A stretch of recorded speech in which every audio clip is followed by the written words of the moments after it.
For many years I have roamed this land as a passive observer, scribbling down and archiving the stories told in taverns and moonlit fields, as well as the great tales recounted in dining halls and at the feet of lords. They are magnificent in their own right, many of them, but what fascinates me is the truth behind them.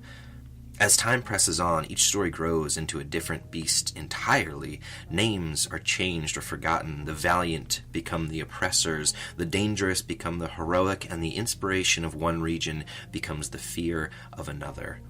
With these journals, I plan to end our reckless treatment of history and illuminate the ways in which we have altered the stories we think we know by heart. I cannot think of a better place to start than with the queen who boiled rats. But before I present the truth, it's important to examine the lies. Dreda was a queen both loved and feared. She ruled Karzak, a city at the head of the river Osis in the southeastern region of Alusia. Before she was queen, while her mother still ruled, she fell into the river and struck her head on a stone. Before the river water could fill her lungs, an old woman wearing a silver dress pulled her out and tied a bright red ribbon around her wrist. She told Dreda that if she ever cut the ribbon off, the woman would find her and cast her back into the river to be properly punished for her stupidity. Dreda was a child and knew she could outrun the woman if she had to, but she promised to keep the ribbon, and without a word, the old woman disappeared just as quickly as she had appeared.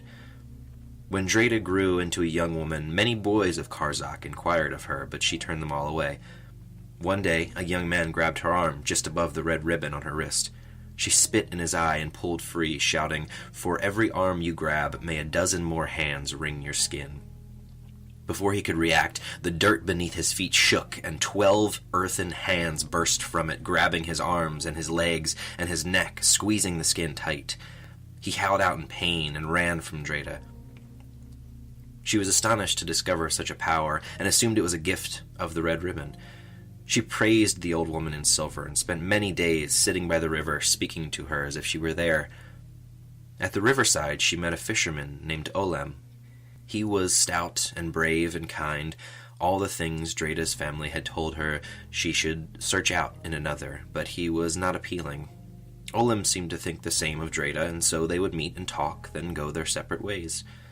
One afternoon, when Dreda came to visit, he was abuzz with excitement.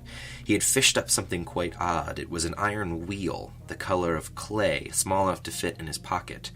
Along the edge of the wheel were heavy indentations, and in the center of the wheel was an empty socket surrounded by deep burn marks. Olem spoke excitedly and loudly of the discovery, and when Dreda went to the river to visit him the next day, he was gone. She never saw him again. When her mother died, Dreda became queen at only 19. She was rash and impatient, but she governed the city well. Being a city at the head of the river, Karzak was home to thousands of rats, scurrying through the crowded streets. One of her first decrees as queen was to boil the rats, as many as could be caught in 3 days.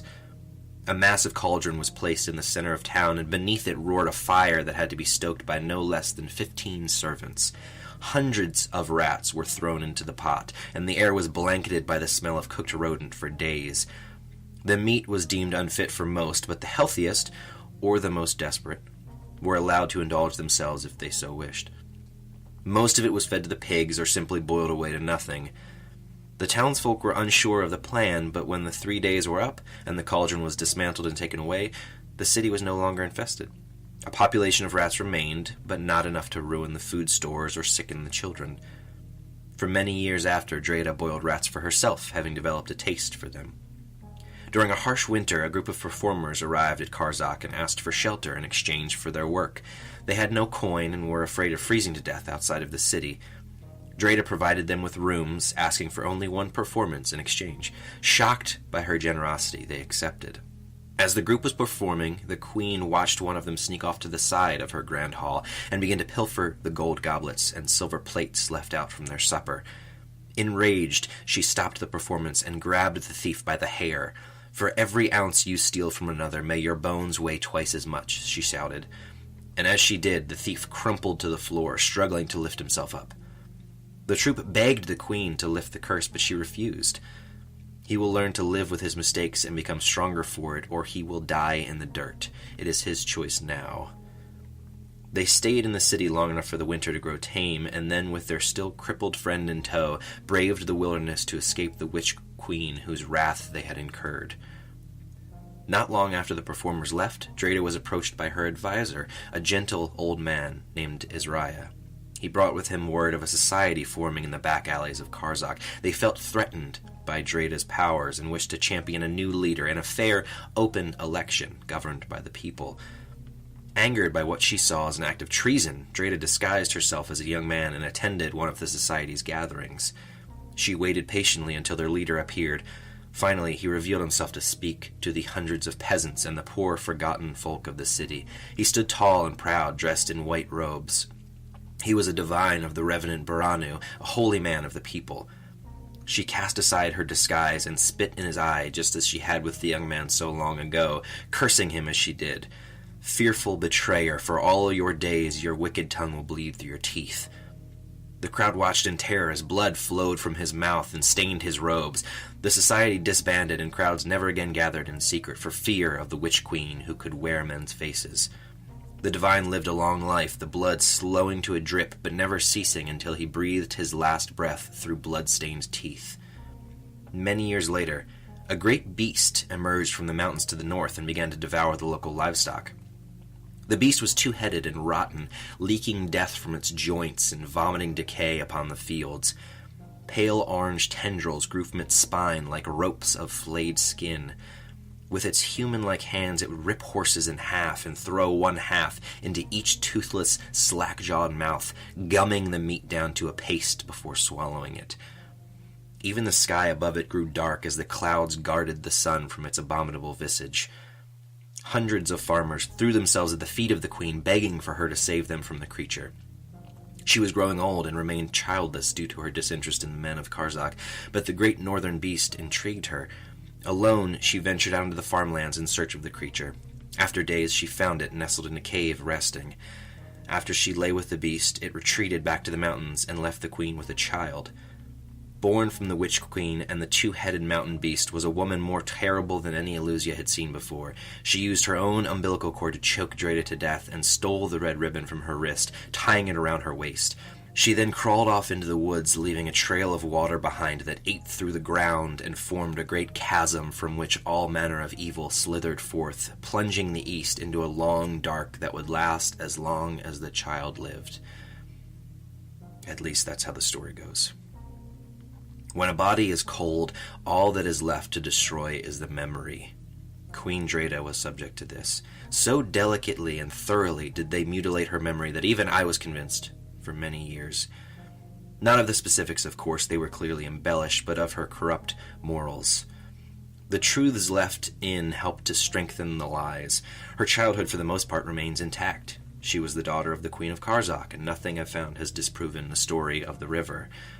She lived her entire life with a red ribbon around her wrist, and the story of the boy who grabbed her is most certainly true.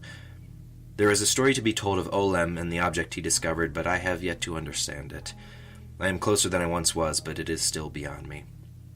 Built upon the truths of her childhood are a tower of lies, beginning when her mother died. She was a young queen and susceptible to immature feelings, but she was not rash or impatient. She was quick-thinking, which the elders interpreted as rash, and she was relentlessly honest, which they interpreted as impatient. Even so, she was loved by all and respected far more than someone her age had any right to be. As for her proclivity for boiled rats, I cannot disprove it. She was not perfect, perhaps it was more acceptable at the time. 2 years after becoming queen, a group of performers did visit Karzak during the winter. They pleaded for a place to sleep and meals to eat during the harsh season, and Dreda provided for them in exchange for as many performances as there were performers. During their third performance, one of them tripped over his own pant leg and tumbled to the ground before the queen. His jacket split open, and silver cutlery spilled out across the throne room floor. She cursed him, as the story says, but when the troupe implored her to lift it, she was merciful. She told them to leave Karzak as soon as they were able, and warned the thief that should he return, he would be locked away in the dockside dungeons. They thanked her for her mercy, and left the city as soon as the blade of winter had dulled. Years later, Israel brought the queen word of a society in the back alleys of Karzak, but it was no free gathering of concerned citizens, and there was no divine of Baranu at its head. It was a congregation of snakes, worshipping Casimir and Cecile, elven twins from the northern stronghold of Anlith. They preached with poison and filled the ears of the mindless horde with empty promises. They preyed upon the lonely, the confused, the desperate, demanding blood and sacrifices in the name of their twisted ideology. Dreda put an end to it all. She cursed the twins, causing their tongues to burn like a forge's fire with every lie that slipped from them. Their following died away, and the twins returned to Anlith, leaving Karzak forever. The greatest lie told about Dreda is that of the beast and the child. The queen never bore children, and never shared her bed with a beast of any kind. There was a child that laid waste to the east, born of a two-headed beast, but it was of no relation to Dreda.